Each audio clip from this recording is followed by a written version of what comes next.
שלום לכולם, היום במושג היומי אנחנו נלמד על מצות שמורות. מה הכוונה מצות שמורות? אז כתוב בתורה, ושמרתם את המצות.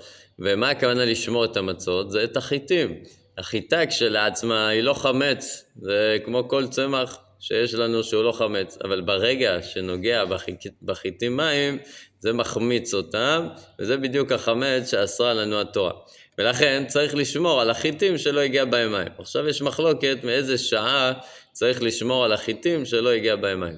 יש אומרים שכבר משעת הקצירה, ברגע שקוצרים את החיטים, כבר יש להקפיד שלא יגיע בהם מים, ולא רק זה, אלא אפילו עוד כשהם בשדה והם כבר בשלות, צריך להקפיד שלא יגיע בהם מים. לכן החיטים שקוצרים בשביל המצות המהודרות, כבר עוד כשהם בשדה קוצרים אותם כשהם עדיין לא הגיעו ליובש המקסימלי שלהם, ואז שומרים אותם שלא ייגעו בהם מים. אבל יש אומרים שמספיק לשמור משעת תחינה, מהרגע שטוחנים את הקמח, רק מהשלב הזה צריך לשמור שלא ייגע בהם מים. למעשה, אנחנו צריכים להקפיד על מצות שמורות רק בליל הסדר. זאת ההלכה. בליל הסדר צריך לשמור שהמצות יהיו שמורות. מה זה שמורות? שמורות משעת קצירה.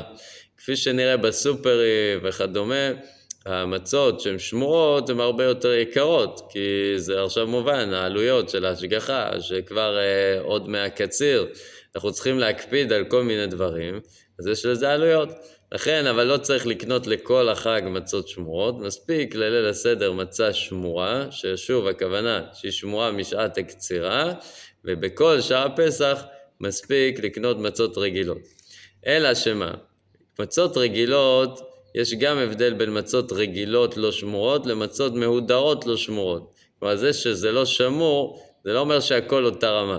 למשל, יש מצות שהן חי רגעים. הן לא שמורות, אבל הן חי רגעים, שזה יותר טוב לקנות כאלה מאשר לקנות מצות רגילות לגמרי.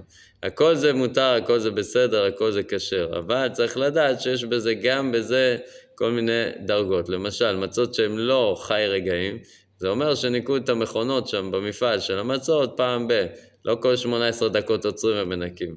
לעומת זאת, מצות שהם חי רגעים, נכון שהקמח לא שמור, אבל כמו שאמרנו, לא חייב חוץ מליל הסדר. אבל לפחות עוצרים כל 18 דקות, מנקים את המכונות ואז ממשיכים הלאה, ועוד כל מיני חומרות שיש בזה ואין בזה. אז למעשה צריך להקפיד על מצות שמורות רק בליל הסדר. יש מקפידים, גם מווילנה ועוד, ושמרתם את המצות כל 7 ימים. הם מקפידים לאכול מצות שמורות כל 7 ימי החג. מי שנוהג כך אשרה ואשרי חלקו, אבל מעיקר הדין באמת לא חייב חוץ מליל הסדר. שיהיה לכולם בשורות טובות, פסח כשר ושמח.